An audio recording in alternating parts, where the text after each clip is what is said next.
Hello everyone, Shrimati मोहरी देवी Tapadia girls college के YouTube channel पे आपका स्वागत है। आज हम केमिस्ट्री क्लास में जो टॉपिक आपके डिस्कस करने वाले हैं वो आपकी है मैग्नेटिक सस्टेबिलिटी, चुंबकीय प्रवृत्ति। अपन यहाँ पर उसमें आज पढ़ने वाले हैं। देखिए, इस वीडियो से पहले अपन ने जो अपन बात करें कि यहाँ अपन ने जो मैग्नेट से रिलेटेड अपन बात कहें कि इसका जो बिहेवियर था और उसके टाइप, उसके अपन ने यहाँ पर डिस्कशन कर चुके हैं। अब देखिए, अब अपन जो बात करने वाले हैं वो है कि आपका जो चुंबकीय क्षेत्र है, एक तो ये। दूसरा बात करें कि आप पदार्थ ले रहे हो, उसके द्वारा भी क्या है, कोई ना कोई क्षेत्र क्या किया जाता है, उत्पन्न किया जाता है। तो इन दोनों के जो मध्य का मान होगा जनरली उसी के बारे में अपन यहाँ पर पढ़ने वाले हैं। और इसके बारे में जनरली क्या बताया गया है कि जब अभी तो क्या है, अभी अपन जो डिस्कशन यहाँ पर करने वाले हैं ये जनरली अपन जो आपका क्वांटम मैकेनिज्म है, क्वांटम मैकेनिक्स, इसमें इसका जनरल इंट्रोडक्शन है या इससे रिलेटेड जो बातें हैं वो की जाती हैं। लेकिन क्या बताया गया है कि जब आपकी क्वांटम की खोज नहीं हुई थी, उससे पहले आपका जो पदार्थ है उसके अंदर किस तरह से आपका मैग्नेटिज्म उपस्थित है, उसके बारे में पहले से क्या था आपके इसके या कह देंगे इसकी डिस्कवरी हो चुकी थी। यानी पहले से लोगों को पता था कि चुंबक क्या होता है, चुंबकत्व क्या होता है, चुंबक है उसकी क्या क्या प्रॉपर्टीज़ होती हैं, किस तरह से उसमें टाइप्स है वो देखने को मिलते हैं, उसके बारे में पहले से ज्ञात था। अब उसके बाद क्वांटम मैकेनिक्स आई, क्वांटम यांत्रिकी। तो यहाँ पर देखिए, इससे अपने को क्या समझना है कि जनरली क्या बताया गया है कि जो मैग्नेटिक सस्टेबिलिटी है, चुंबकीय प्रवृत्ति है, उसके बारे में क्या बताया गया कि मान लो कोई पदार्थ है, उसको बाह्य चुंबकीय क्षेत्र में रखा जाता है। जैसे मैं कहूँ कि ये आपका चुंबकीय क्षेत्र है और उसमें अपन ने कोई पदार्थ रखा है, तो क्या बताया गया है कि आपका जो पदार्थ है उसके अंदर भी आपकी कोई ना कोई क्षेत्र है उत्पन्न किया जाता है, या कह दें उसके द्वारा भी कोई ना कोई आपका चुंबकीय गुण कह दें, या इसके द्वारा कोई ना कोई आकर्षण बल है वो आपके उत्पन्न होगा। अगर इस तरह से अगर ये चीज़ होती है कि आपका पदार्थ भी अपना कोई क्षेत्र बनाता है, तो क्या बताया गया है, चुंबकीय क्षेत्र से भिन्न अवस्था के अंदर आपको पदार्थ द्वारा उत्पन्न क्षेत्र है वो देखने को मिलता है, जिसे चुंबकीय प्रवृत्ति है इसके नाम से जाना जाता है। जिसको सामान्यतः अपन कहें कि भाई ये इससे भिन्न है, तो क्या किया जाता है, इसको एक समीकरण के द्वारा व्यक्त किया जाता है या इसको रिप्रेजेंट किया जाता है। अब देखिए, यहाँ पर अपन जो आपके समीकरण अभी जो अपन लिखेंगे जनरली ये आपके क्वांटम यांत्रिकी के आधार पर ही इसके बारे में बताया गया है। जैसे मैं कहूँ कि भाई आपका कोई पदार्थ है और उस पदार्थ का क्या देखने को मिल रहा है कि इसके द्वारा कोई ना कोई क्षेत्र उत्पन्न किया जा रहा है, तो ये किसके बराबर हो सकता है, तो अपन ने जो बाह्य चुंबकीय क्षेत्र लगाया था जिसको अपन ने क्या कहा था, चुंबकीय क्षेत्र है। तो इसको क्या किया जाता है, बाह्य चुंबकीय क्षेत्र को H के रूप में लिखा जाता है, प्लस इसको 4 पाई I के द्वारा क्या किया जाएगा, इसको प्रदर्शित किया जाएगा। ये आपकी समीकरण नंबर 1। सबसे पहले यहाँ पर अपन समझे तो आपका ये मान इसके बारे में, क्योंकि ये आपसे अलग से मेंशन किया गया, ये आपका जो आपने नमूना लिया है उसके द्वारा प्रेरित चुंबकीय क्षेत्र है। ये क्या है आपका प्रेरित चुंबकीय क्षेत्र, या अपन यूँ कहते हैं कि आपके नमूने का, यानी जो अपने सैंपल के लिए लिया है, जो पदार्थ काम में लिया है, उसके द्वारा क्या गया है, प्रेरित चुंबकीय क्षेत्र है। ठीक है। दूसरी बात यहाँ पर करें कि यहाँ पर अपन ने क्या लिया है, 4 पाई कारक लिया है।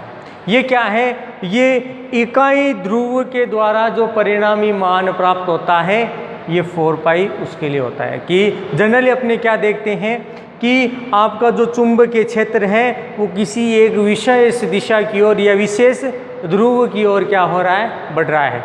जैसे मैं आपको एक एग्जांपल के तौर पे बताऊं कि जो धरती है उसका जो चुंबकीय क्षेत्र है या जो चुंबकीय ध्रुव है, जनरली वो क्या बता रहे हैं कि वो उत्तरी ध्रुव की ओर आपके क्या हो रही हैं, बढ़ रहे हैं। तो अपन इसको इस तरह से भी तो ले सकते हैं कि किसी इकाई ध्रुव की ओर व्यवस्थित हो जाने का मान है वो क्या कहलाता है आपके, इसमें 4 पाई के रूप में इसको रिप्रेजेंट किया जाता है। अब यहाँ पर अपन बात करते हैं, जैसे मैं यहाँ पर किसी एक चुंबकीय पदार्थ को लेता हूँ,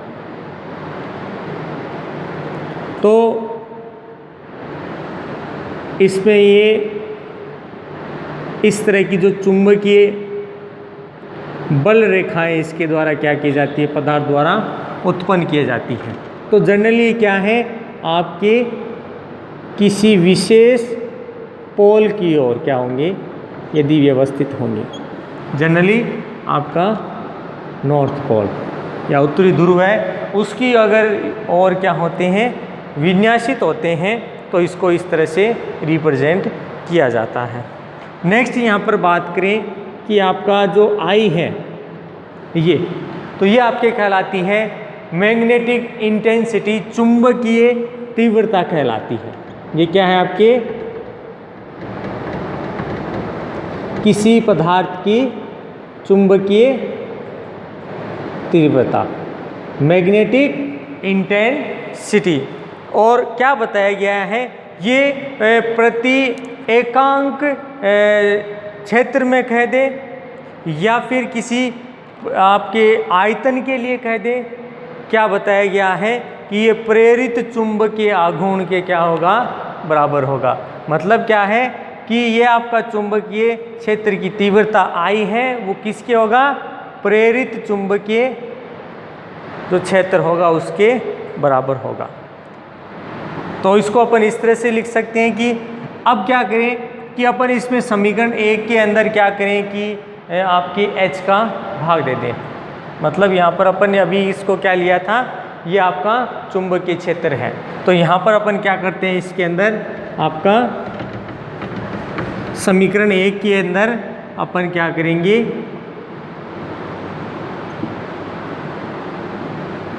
h का भाग देने पर या h से डिवाइड करने पर, तो यहाँ पर आपका जो मान है V/H 1 प्लस, अब देखिए यहाँ पर अपन जो मान पुटअप करने वाले 4 पाई I/H आ जाता है। ये आपका समीकरण नंबर 2। अब यहाँ पर अपन बात करें कि यहाँ पर अपन को अलग अलग वैल्यू देखने को मिल रही हैं। अब इस वैल्यू को अपन इस तरह से भी तो लिख सकते हैं कि B/H किसके हैं, समानुपाती I के। तो अपन इस मान को इस तरह से तो भी लिख सकते हैं कि I = 1 + 4 पाई।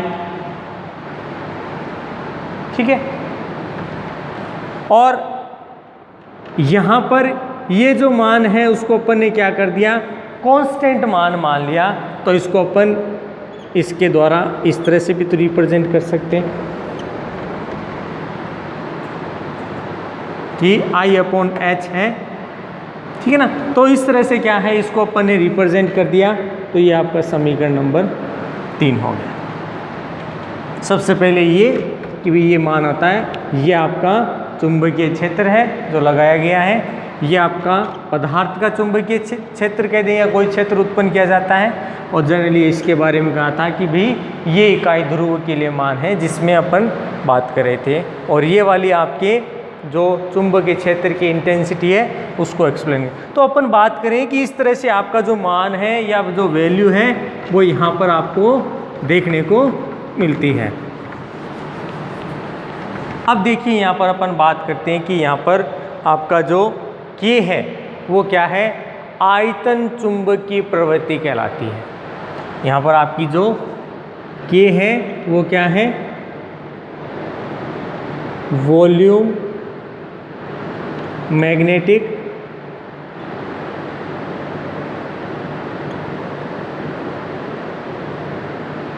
सस्टेबिलिटी, ठीक है। तो इस तरह से क्या है, ये चुंबकीय आवृत्ति क्या है, जो क्या है इकाई आयतन में प्रेरित चुंबकीय आघूर्ण और आपका जो प्रयुक्त चुंबकीय क्षेत्र है उसकी क्या होगा, इक्वल होगा। तो अपन इसको इस तरह से भी लिख सकते हैं, K/P के द्वारा इसको अपन क्या कर सकते हैं, रिप्रेजेंट कर सकते हैं। अभी क्या कहा कि आपकी जो K है वो क्या है, आपके वॉल्यूम मैग्नेटिक सस्टेबिलिटी, जो आयतनीय चुंबकीय प्रवृत्ति है वो देखने को मिलती है। अब ये जो आयतन सस्टेबिलिटी होती है जनरली ये क्या है, जो प्रति इकाई आयतन है उसमें चुंबकीय आघूर्ण, प्रेरित चुंबकीय आघूर्ण और उसमें प्रयुक्त जो चुंबकीय क्षेत्र है, मतलब यहाँ पर ये किसके लिए बात कर रहा है, H के लिए, और साथ में किसके लिए बात कर रहा है कि यहाँ पर अपने द्वारा इंड्यूस यानी जो अपन ने प्रेरित किया है, और प्रेरित वाले के लिए अपन ने क्या कहा था कि जनरली ये मान है उसको रिप्रेजेंट, यानी प्रयुक्त चुंबकीय क्षेत्र ये वाला और प्रेरित चुंबकीय आघूर्ण जो अपन ने एक्सप्लेन किया था थोड़ी देर पहले, तो उसके लिए क्या होता है, ये एक्सप्लेन का मान होता है। अब क्या बताया गया है कि यहाँ पर इसके साथ अपन बात करें, एक इम्पोर्टेंट टर्म और आती है जिसमें क्या बताया गया है कि यहाँ पर जो आपकी चुंबकीय प्रवृत्ति है उसको अपन एक दूसरे मान के द्वारा भी रिप्रेजेंट कर सकते हैं, जिसको काई के द्वारा रिप्रेजेंट किया जाता है, और जनरली इसका मान K/P के इक्वल। तो इस तरह से अपन क्या कह सकते हैं कि जो मैग्नेटिक सस्टेबिलिटी है वो किसी पदार्थ के लिए रिप्रेजेंट कर सकते हैं। बस आपको ध्यान क्या होना चाहिए कि यहाँ पर आपका बाह्य चुंबकीय क्षेत्र किस तरह से लगाया गया है, साथ में आपका इसमें पदार्थ द्वारा किस तरह से जो चुंबकीय जो क्षेत्र है वो उत्पन्न किया जा रहा है, और साथ में आपको ये ध्यान रखना होता है कि यहाँ पर इसकी तीव्रता किस तरह से होती है, और तीव्रता के आधार पर अपन इस वैल्यू को अपन क्या कर सकते हैं, पुट कर सकते हैं। अपन यहाँ पर इस वैल्यू को इस तरफ लाकर भी क्या कर सकते हैं, अपन अलग अलग K की वैल्यू भी इसमें निकाल सकते हैं। तो इस तरह से क्या बताया गया है, अपने किसी भी पदार्थ के लिए जो मैग्नेटिक सस्टेबिलिटी है उसका एक्सप्लेनेशन कर सकते हैं। तो डियर स्टूडेंट, होप यू आपको वीडियो पसंद आएगा। इस वीडियो को लाइक करिए, शेयर करिए, और इससे रिलेटेड जो नोट्स है वो बनाते हैं। नेक्स्ट वीडियो के अंदर अपन इसी से रिलेटेड कुछ और बातें हैं अपन करने वाले हैं।